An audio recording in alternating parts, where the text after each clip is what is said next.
Sepanjang tahun 2025, masyarakat Indonesia menghabiskan waktu selama 53,52 miliar jam di depan layar ponsel. Menempatkan Indonesia sebagai pemecah rekor pertama di Asia Tenggara dan kedua sekaligus di tingkat internasional. Sementara tingkat penetrasi internet di Indonesia hampir tembus 81%. Hampir 230 juta orang Indonesia terkoneksi internet. Celakanya, sebanyak 23,19% di antaranya adalah generasi Alpha yang berusia kurang dari 13 tahun. Kondisi ini memicu beragam dampak negatif bagi anak. Indonesia dibayangi darurat digital.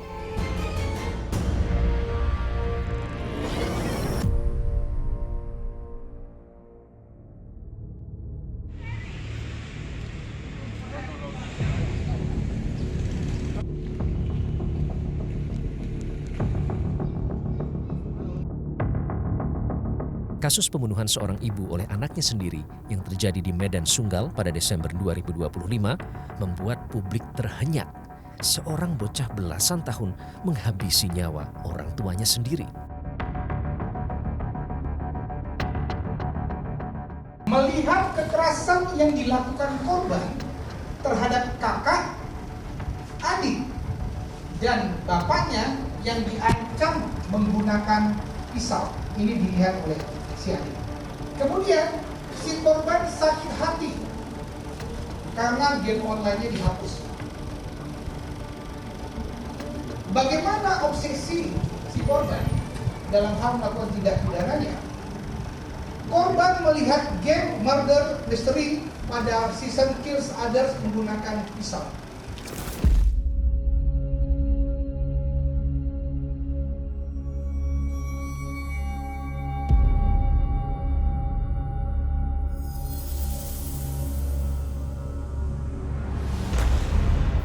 Di tengah perkembangan teknologi saat ini, dunia digital bukanlah ruang bermain yang aman bagi anak.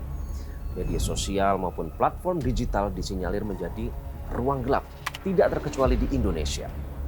Maklum saja, hampir 50% pengguna internet adalah anak dan remaja 18 tahun, serta anak usia dini yang jumlahnya cukup besar, mencapai 35,57%.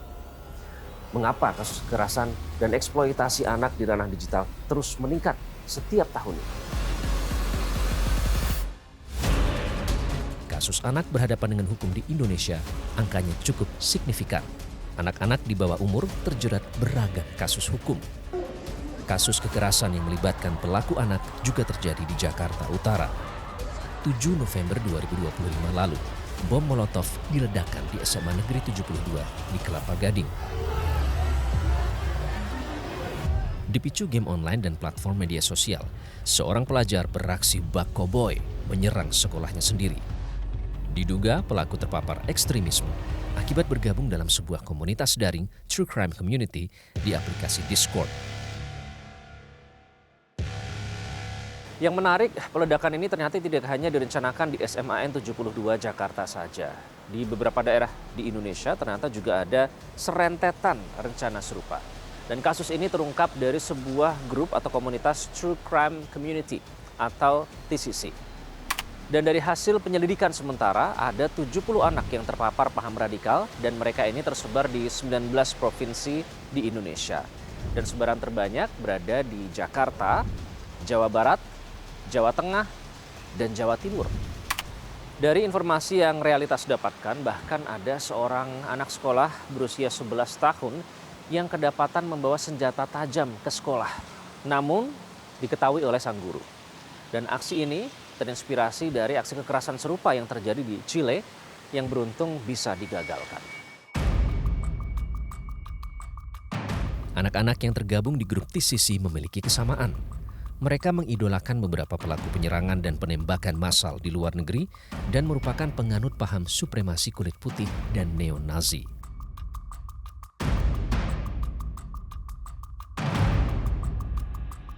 Cukup mengkhawatirkan ya Pak ya, terakhir data yang kami dapatkan ada 70 orang kabarnya terpapar atau setidaknya sudah bergabung dalam sebuah grup yang membicarakan masalah neo-Nazi ataupun white supremacist. Benar sekali. Bagaimana pelaku bisa terpapar Pak awalnya? Ya mereka Melalui banyak media seperti website, kemudian media sosial dengan berbagai platform, ya mereka melakukan aktivitas di game online juga. Nah di situ komunitas-komunitas yang memang digemari oleh anak-anak terkait dengan kekerasan, lalu mengundang gitu ya mereka untuk masuk ke dalam grup, baik Telegram, mungkin WhatsApp grup seperti itu, dan beberapa grup-grup lain yang memang itu menjadi media untuk mereka bertemu gitu, Mas. Kalau game ya ada Roblox mereka make ya, terus kemudian Gore, game-game seperti itu, terus beberapa game-game peperangan yang lain yang memang satu hal menyiapkan fungsi chat untuk komunikasi di dalam permainan tersebut. Ada juga game yang memang di dalam permainannya itu memang melakukan kekerasan dengan senjata dan sebagainya, sehingga game ada yang digunakan untuk sarana komunikasi, ada juga game yang memang dipakai untuk menginspirasi.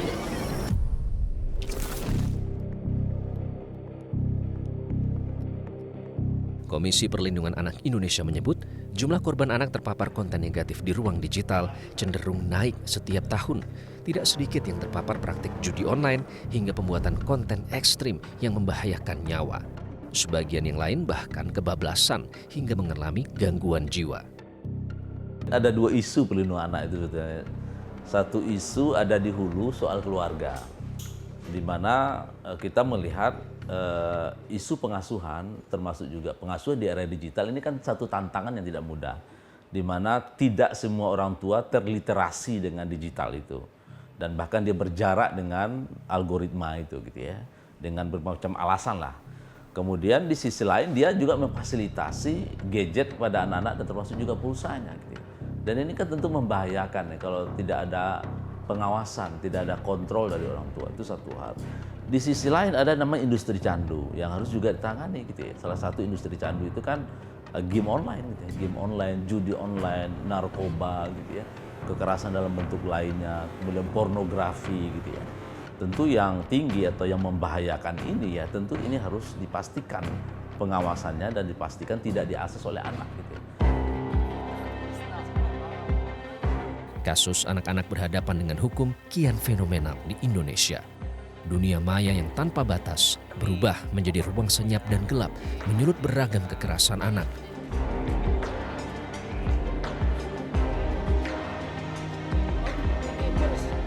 Yang dikeluarkan hari ini adalah sanksi surat teguran kepada Google.